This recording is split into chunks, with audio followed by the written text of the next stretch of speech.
Namo tassa bhagavato arahato samma sambuddhassa. Namo tassa bhagavato arahato samma sambuddhassa.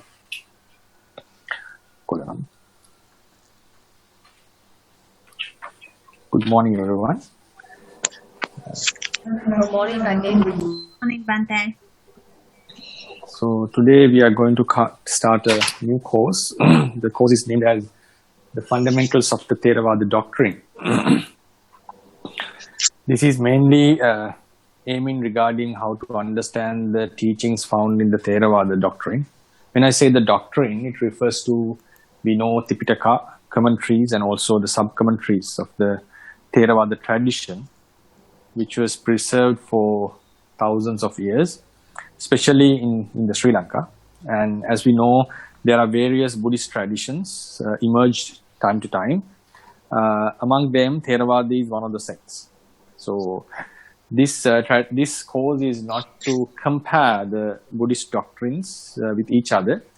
This is just to elaborate the basic fundamentals that are found in the Theravada teachings. So when I say the fundamentals, I refer to the teaching, very basic rudimentary facts that are necessary to understand the Buddhist doctrine, especially the suttas and the Buddha's teachings, very deeply.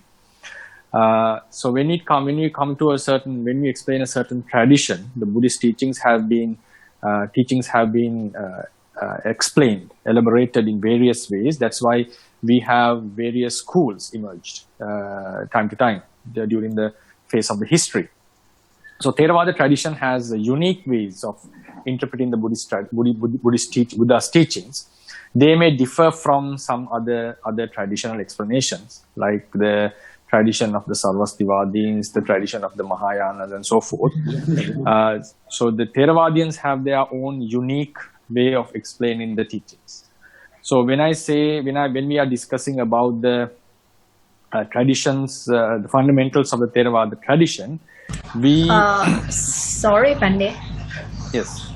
I think some friends, they don't know how to turn from your side. We have to click the screen, so the board will come out.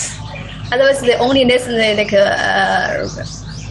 radio or something like that. Can you say it again? Say to the old audience again. Yeah, all friends, if you cannot see the screen, please just click Maggavihārī. Bhante, which one are you sharing your screen? Maggavihārī. Okay, another Maggavihārī, right? That ID. There are two Maggavihārīs, yeah. Okay, please click another Maggavihārī Bhante's the video, and if you click 2 times, so the screen will come out. And for the computer, it's different, right? The computer is the same. Unpin. You have to unpin the others. Okay. So actually, the student can click the icon that said Maggavihārī, and there is a pin. You just put the pin. You just click at the pin, and the screen will be the teacher. Thank you very much. I hope everyone can find the way to see the video. So I'll come back to the explanation. So we have certain unique explanations about how to interpret the Buddhist teachings. There can be some arguments on this fact, whether this is accurate or not. So in this course, I'm not going to compare the teachings of different traditions. Basically, what I'm doing is explaining how the Theravada teachings have been explained for these thousands of years, and later you have the decision. You can make the decision whether to accept it or not, because sometimes I'll be referring, because when we explain the teachings, the text, sometimes I refer to the commentary, sometimes to the sub-commentaries. So then we'll try to find out how this is, how this fits with the basic teachings, the suttas, and so forth. So therefore, this is a course that which I aims at discussing about the very basic, deep fundamentals that are not discussed much today. And it's not only a teaching aiming at the suttas. I'm covering the entire doctrine. So how to get this holistic idea about the Theravada teachings and about how it has been interpreted by a tradition. When I say a tradition, it is a lineage of monks, lineage of teachers, which has lasted for thousands of years, and how they interpret the teachings for the posterity. So then we'll first, from tomorrow, because we couldn't upload it today, I hope you can see this. There's a website called www.theravado.com. In this website, under the icon fundamentals, under the icons fundamentals, there will be a handout which will be uploaded in the website. So you can download this, and also in the future lessons, there will be some books that will be put into this website. So you can download it, and I will be taking these books as the reference for the class. So first, I'll directly plunge into the topic. So the topic says fundamentals of the Theravada doctrine. So when we talk about the teachings explained in the Theravada tradition, so we have to first understand what does the Theravada teachings is explaining about the world, about the life, and how this continues, and what is the nature of this life, and it has been explained as a suffering, and how to stop the continuation of this suffering. These are the very basics of this teaching. So today I'll be going to draw the entire doctrine into a diagram, the basic things into a diagram. So after that, in the further lessons, I'll be elaborating or explaining the components of this diagram. So at the end of the class, we'll be discussing about a diagram about the life, and also how it has been explained in the Buddhist teachings. So the very basic explanation, like something that we cannot avoid when we talk about the Theravada teachings, is the idea of ultimacy.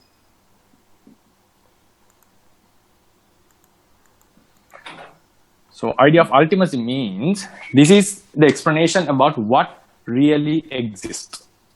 So what really exists? There have been some teachings which explains about the emptiness in some Buddhist sects, like the Sunyatavada, explained by Madhyamikas, and also has been explained by certain teachers of the Theravada traditions recently. But when we talk about the ancient tradition in the Theravadas, the ultimacy plays a huge role.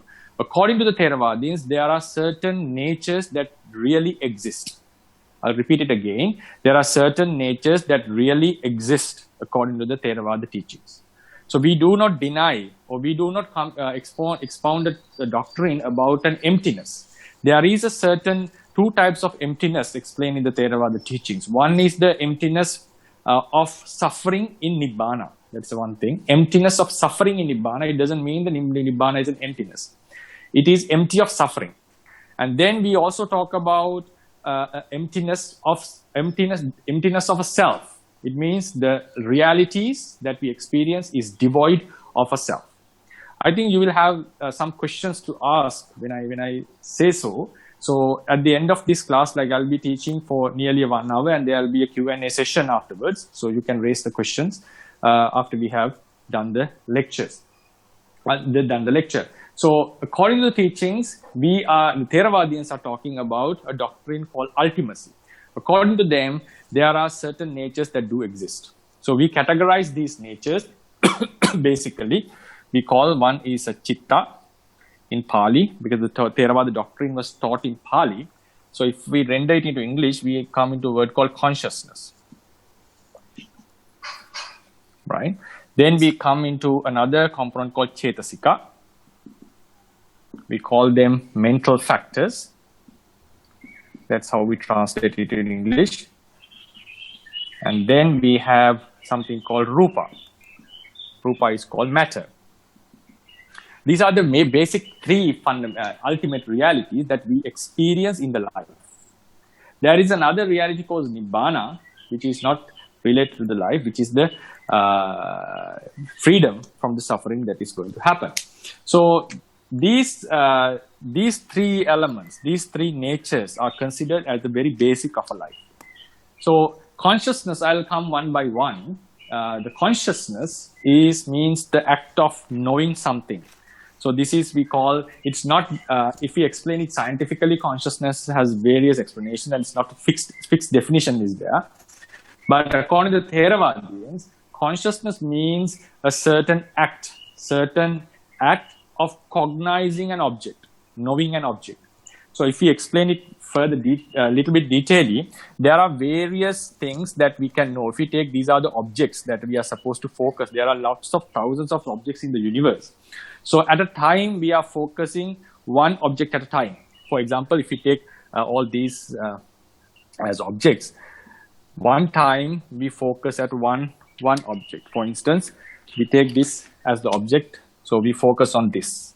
So if our mind is focusing on this, so what does it mean? The act of knowing something means there are various objects that can be known. Out of them, we are aware of one object. We separate the others from one object from others, and we are focusing on a particular object. This act of focusing at an object is called a consciousness. In Pali, we call it vijnana, and sometimes we call it chitta. I'll repeat again, the act of knowing an object. Knowing an object is further explained as separating an object from others and focusing on it. It doesn't mean that when we focus an object, we do both the acts at the same time. It doesn't mean that we take out one object and focus, like we select something and you focus on something. This is like, naturally when we are focusing at a certain object, at the same time, we are denying or ignoring all the other objects and focusing on this. That is what called the function of chitta. So it means we are aware of something. If we take it practically, what kind of a thing is it? If we think about, like, for instance, we are listening to this talk, we are focusing on the screen, and suddenly if we remember our house or our room where we live, our apartment, so, and then we suddenly come back to this class. So it means at that time we were focusing, before we were focusing on the lecture, and then we also again focused on the lecture. For a certain period, we had a focus about our room, for example. So this is how a mental act can be drawn. Like, we are focusing on the lecture, suddenly we focus on the room, and then we again give our focus back to the lecture. So if we think about this incident, here we can see there was a time where we focused on our room, and before we were focusing on the lecture. So if you analyze this particular act, focusing on the room, how do we interpret this? We would call, I remembered my room, I recalled my room, I thought about my room. This is how we explain this mental act. So this mental act itself of knowing an object, remembering an object, cognizing an object, or recalling an object, this is called the consciousness. Consciousness means something which happens within our body about recalling, knowing, thinking, or contemplating on something. This act is not a physical thing. This happens in the physical body. This happens in the physical body, but it is not something that can be explained physically.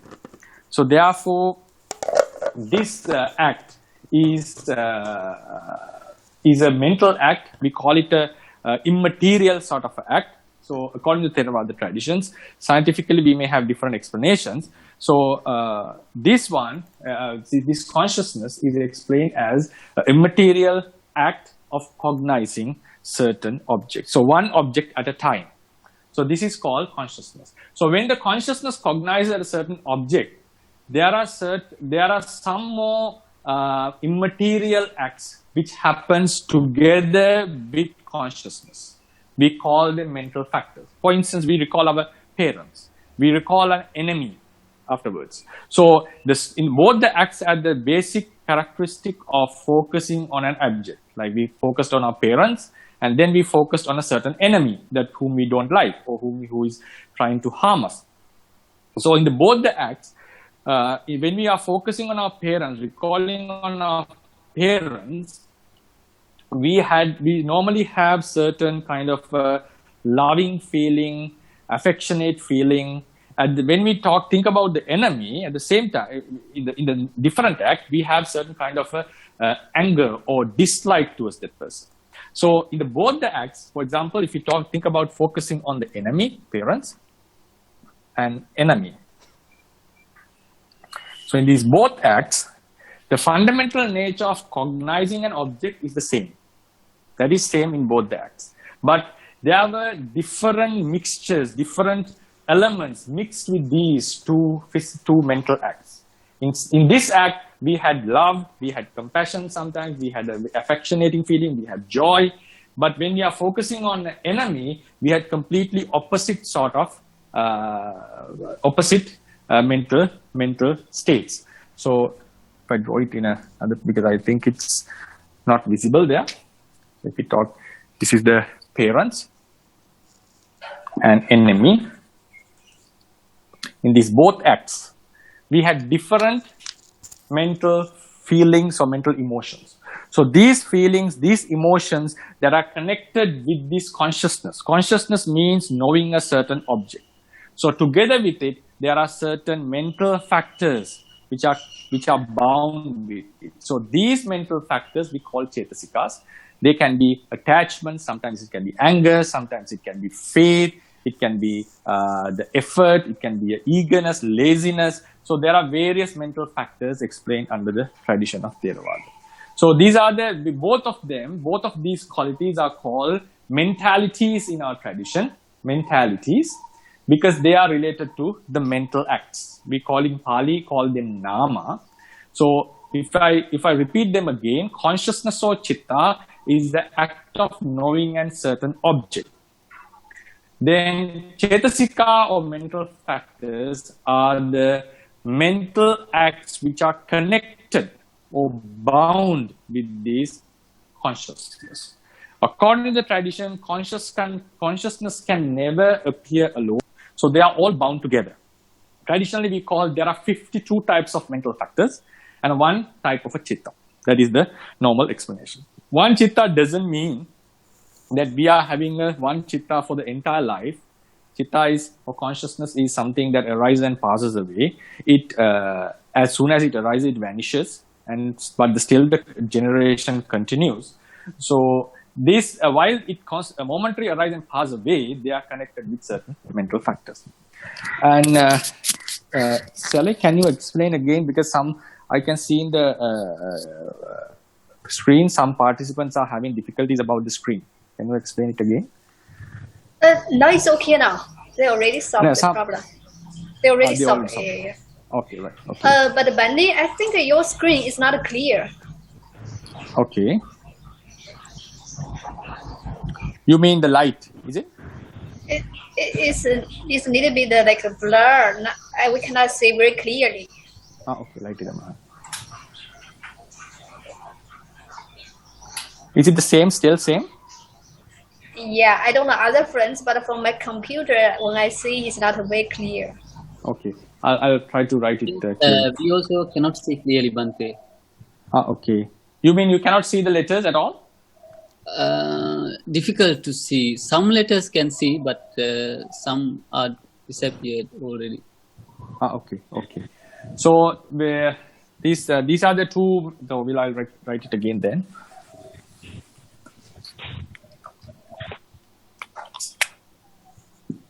Is this clear with this color?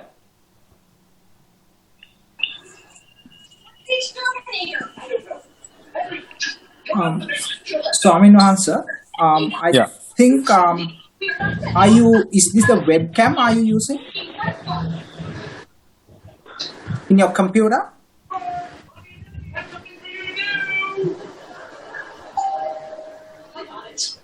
Yeah. Hello? So, Swamin Wahansa, is this the webcam are you using in your computer? Yes. If in your computer, if you change the angle a bit, it might. How about now? How about now? Better, a bit better.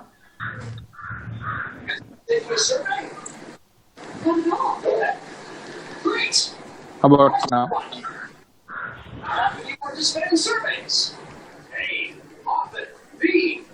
Sorry for the inconvenience. So,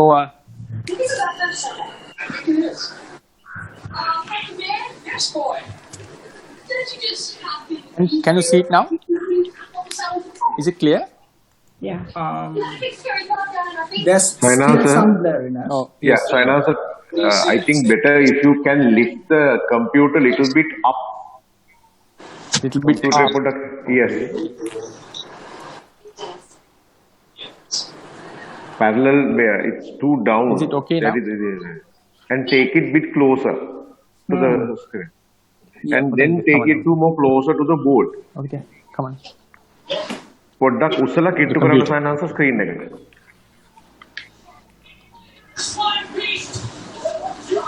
How is it now? It's the same. Is it clear now? Is it clear now? Board closer to the camera. The board is movable, ne? Yeah, board is movable. Okay, sorry. And I think you need to slant it because it's too straight. Yes, slant it. Let it move further. Yeah, that's much better. Now better. Much better. Now it's okay. Okay. Okay. Now I have very little space to move. Yeah, small space. Yes. Okay. So these are the basic fun. Shall I do the lecture now? Is it okay with the board? Go ahead. Okay. So we have chitta, the consciousness, and also the mental factors which come together with them. And then we have, we call them the mentalities. We call them in Pali as nama. Nama doesn't mean the name here. Nama means mentalities, right? So mentalities. So these are the things that I'll be explaining in the future lectures. So then we have another element called rupa. We have another element called rupa, which is translated as matter. There are also certain natures that do exist according to the Theravāda tradition. For example, if I give, some are called, they are physical attributes. They are not things. Like what we explain in science. According to the Theravāda tradition, they are the hardness is a one quality, cohesion is a one quality, heat is a one quality, the nature of pushing outwards is another quality. So when these qualities come together, they do appear as certain things. So these things which are made, the physical things which we experience in the world or in our life are made out of these natures which are called rupa. They are just physical attributes. They are not the things. So these are the basic natures we talk in Theravāda tradition. That is a brief explanation. Chitta, the consciousness. This is the act of knowing a certain object. Cetasikas or mental factors. The mental factors which are connected with this consciousness. And rupa, which are the physical natures which contribute for these physical things that we see in the world. So I'll come to I will try to draw the holistic picture how these ultimate realities we call are explained in the Buddhist teachings. So though we say these chitta, cetasika and rupa as ultimate natures, there are 4 stages how we explain about these realities. Like some are called, these ultimate realities do appear, this chitta, cetasika and rupa, they do appear in a cognizable manner. At that time, we can see them, we can observe them, we can know them. Sometimes they are connected to our lives in different ways, like the suffering that is supposed to happen, the suffering that is bound to us. I'll come to these explanations. So what I want to say is, even though we say this chitta, cetasika and rupa, generally, there are various stages that how we have to understand them. Then the idea of life, idea of continuation of suffering, continuation of life can be explained according to the Theravāda teachings. So I'll be erasing this diagram.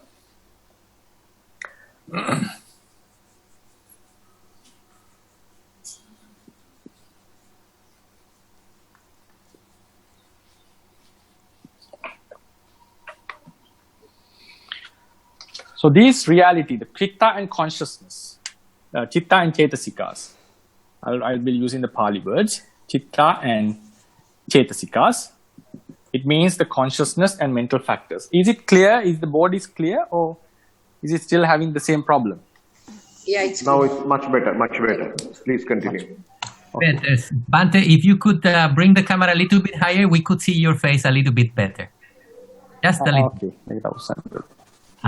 Yes, there. You mean like this? Yeah, I think we will be able. Yeah. Okay, sorry for this. Yeah, how about the board? Is it clear? Yeah.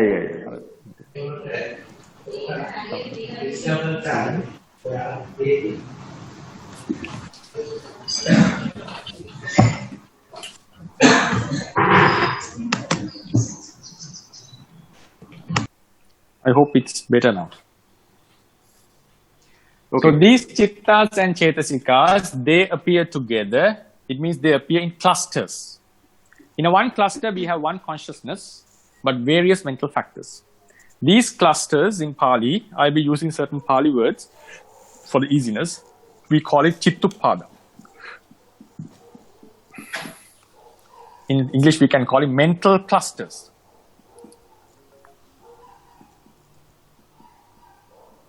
We call them mental clusters in English. It means, so what, according to Theravadians, a chitta or neither a chetasika can arise alone. They appear together. And when we come to the rupa even, rupa also arises in groups. So that's why I use the ending S, it's in plural. So these rupas arise together. They are also appearing in clusters. We can call them physical clusters. In Pali, we call them Rupa Kalapa. We call them Rupa Kalapa. So everything in the world, according to the tradition, is made out of two different clusters, mental clusters and physical clusters. So what is the fundamental behind this, beneath this explanation? No reality in the world can exist alone. Everything is bound to each other. Bound to each other means either they appear in clusters which are connected with each other. So rupas are also connected to each other in one cluster, and chetasika, chitta and chetasikas are also connected to each other in one cluster.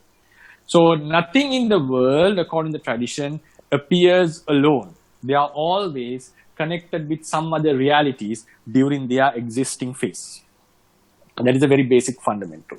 And then what happens, these clusters, according to Theravada tradition, arises and suddenly passes away. It arises and passes away. This arising and passing away has unique characteristics according to the teachings. That is the one cluster, mental cluster. Now I'll come back to the explanation if someone has forgotten. Chitta is consciousness knowing a one or certain object. Chetasika are the mental factors which are connected with this act of knowing. Then these, in one cluster, for example, we focus on our parents or we focus on a tree. That act, that mental cluster arises and passes away. Before its arising, this cluster did not exist. That is a very important fundamental. After its passing away, it does not exist. So what happens? We have a momentary existence of this cluster. It didn't appear before that, and it will not appear after that. Now, for instance, if you take a sword out of a case, so we take the sword out and we show it, but the sword was already existing before we have dragged it out. It was existing in the case. And also we put it back into the case, even though we cannot see it, the sword is still found in the case. So, but in the Theravada tradition, the explanation is not so. It means the chitta did not exist before its arising. It will not exist after its passing away. It's not the simile of the sword is completely opposite of the explanation given in the Theravada tradition. But there was a tradition called Sarvastivadins. They had a different opinion on this. They said the chittas and chetasikas which arise and pass away did exist before the arising and will continue to exist after the passing away in a different form, in a different appearance, or in a different state. So that is a very basic fundamental of the Theravadians and the Sarvastivadians, which was a ancient Buddhist school which existed during the third century of BC and also continued for some time. So according to them, the Chitta and Cetasikas do exist during the past, before, and they come into the arising and passing away phase, and then they disappear, but during do exist in a different manner. But according to Theravadians, it is something that completely comes newly and completely vanishes without hiding or getting stored anywhere. But then another very basic fundamental of the tradition is when this cluster which arises is caused by some other cluster. It means a Chitta and Cetasika, the reason for the arising of Chitta and Cetasika is another mental cluster. Another Chitta and Cetasika causes the arising of this Chitta and Cetasikas. Then this cluster, even though it passes away, it causes for another Chitta Cetasikas to arise. So likewise, what happens even though they pass away, another new Chitta and Cetasika would arise again. And this would also pass away. And this keeps on happening. This Chitta and Cetasika generation. So this has happened before even. The Chitta and Cetasika has another Chitta and Cetasika has arisen and passed away. So this is how the mental clusters, they remain in a generation. So within the generation, there is a momentary existence. But when we take though we take a generation as a one thing, it is not the continuation of one reality throughout this generation. There are various realities happening in a rapid pace, but they are completely new realities caused by the previous reality. So this is a very important fundamental in the tradition, and this is what we are going to understand in the Vipassana of the Theravada teachings. In the Vipassana meditation, we are supposed to know this continuation. Not only the continuation, we are supposed to know one reality has its own existence, rising phase and passing away phase, and also the existing phase. So it is a momentary existing nature. Then we come into another momentary existing nature. Then we come to another existing phase. So this is called the continuation of the mind stream. And the same thing happens with regarding the rupas. The rupa kalapas are also clusters, and they do arise and pass away, but their lifespan is much longer than the rupa chitta cetasikas. According to the tradition, they have a longer lifespan. But then when it passes away, another rupa would arise. Another rupas, a cluster of rupas would arise. But there's a slight difference between the generation of Chitta Cetasikas and generation of Rupas. Now, in a Chitta Cetasikas, as soon as a Chitta or Cetasika group passes away, a new Chitta Cetasika would arise. But regarding the Rupas, this is like the human generation. A new Rupa would occur, a cluster of Rupas would occur while the previous Rupa is still alive, and then it would pass away later. This rupa is causing the arising of these rupa kalapas, while it is still existing. During this phase, the existing phase, this causes another rupa to happen.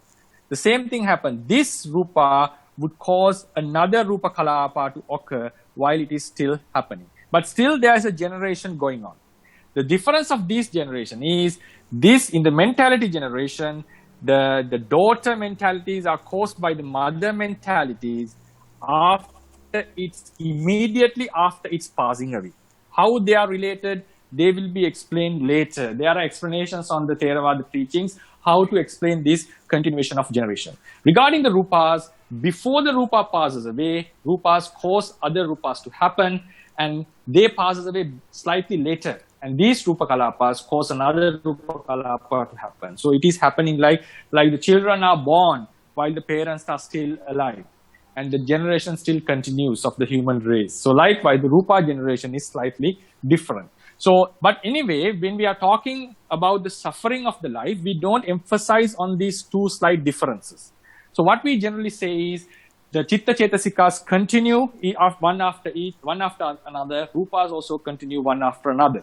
Though this explanation, so sorry for that, this is how the Rupas happen. One Rupa occurs while the one Rupa is still present. It causes another Rupa to happen. And then while that Rupa is present, it causes another Rupa to happen. So this is how the generation of Rupas continue, and this is how the generation of Chittas continue. But generally we say Rupas and Chitta Chetasikas and Rupas continue one after another. So this continuation of Nama and Rupa,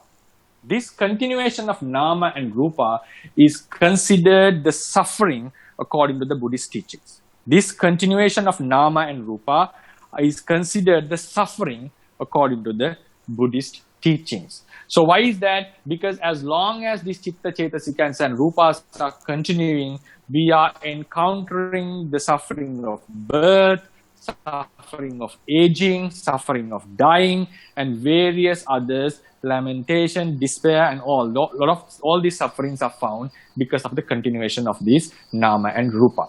And above that, the most important is why this is called a suffering. A very important characteristic trait is these realities are just non-self natures. We'll be explaining on these each and every this point in detail during the course. So I'll be giving a brief holistic introduction about the teaching. So I'll be talking about certain deep philosophies very briefly today, just to give you a overlook. So these realities are not self as we think, both the Rupa and Nama. It can be proven, and it can be proven with our own investigation. So therefore, it is a continuation of suffering. This continuation of suffering is not the continuation of suffering of a being. That is the most important, one of the most important factors in Buddhist teachings. For example, if as long as we are existing, we may encounter suffering, we may encounter happiness. So we can still strive to be more happier than we suffer. So still we can see there is something to be gained in this continuation. But according to the Buddhist teachings, what the Buddha is saying is, these realities which appear in clusters are not selves as we think. It's not the I, it's not the you or we as we think. So therefore, these are mere non-self realities. In short, we say the continuation of non-self realities which are suffering. That's how we explain Buddhism. Continuation of non-self realities which are suffering. When we say the continuation of reality, we are talking about momentary impermanence. So we have discussed about all the three universal aspects of the life: impermanence, suffering, and non-selfness.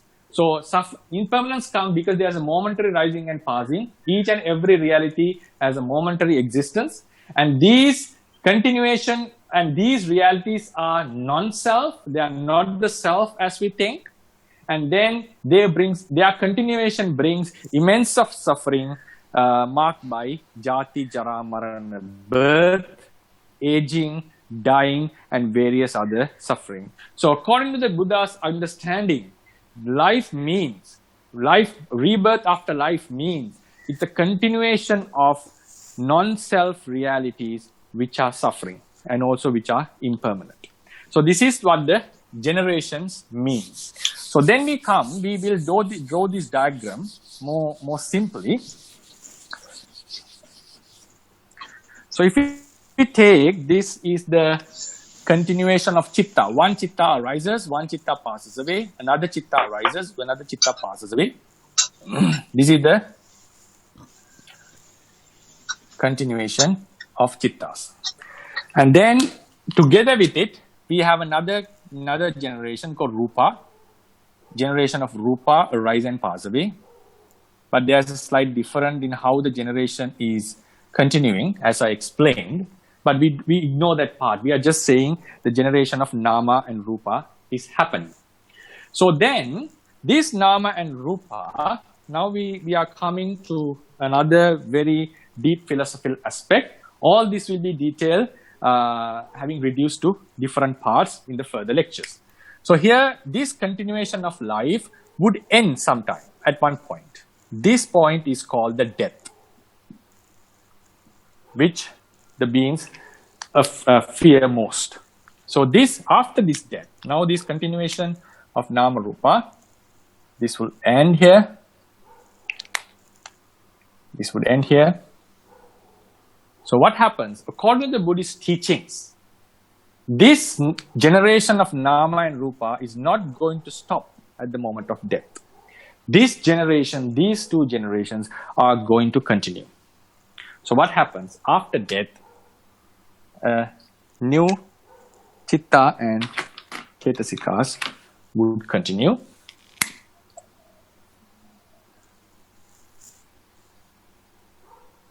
Then I'll draw it. Yeah, we don't have a different color, so we'll use this. The below is Rupa, above is Nama. It's not. Please don't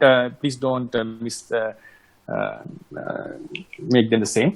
So this is the Rupa generation. This is the Nama generation. So after death, it doesn't stop. It keeps on continuing. Buddha says, why do these two generations continue?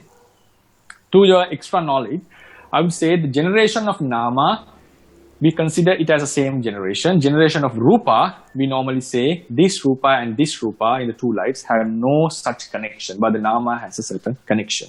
So anyway, we normally say the generation of Nama and Rupa continues. So here, another point is, now we can see this is a one Chitta and Cetasika, one cluster of Chitta and Cetasika. This is a one Rupa Kalapa. This is the final Rupa Kalapa in this life, final Chitta Cetasikas in this life. And a new Rupa Kalapa, new Chitta Cetasikas arise and a new Rupa Kalapa arises. Nothing is moving from this life to this life. Not even a single Chitta Cetasika of Rupa is moving. A new cluster is happening, completely a new cluster. But this new clusters will continue again in generations are not entirely new. They are not entirely new. They have a certain relationship with this previous generation. What is this relationship? This new generation, which was caused after life, is the reason for this new generation. We call it the karma. We call it karma. So because of the karmas that we have done in the past, I'll draw it a bit below.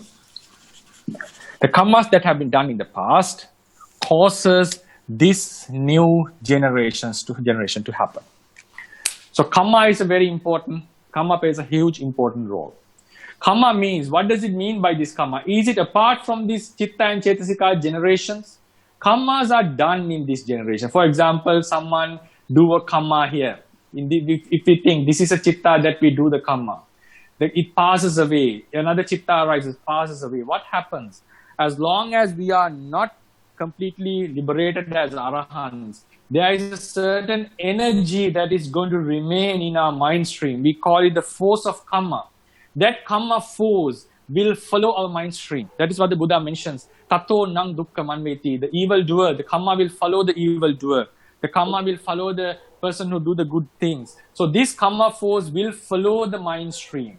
And close to that, this will give a new rebirth in the next life. We call it the rebirth. So then this karma, how does it give? What is the logic behind it? We'll be discussing them under the chapter of karma. Each and every all this. For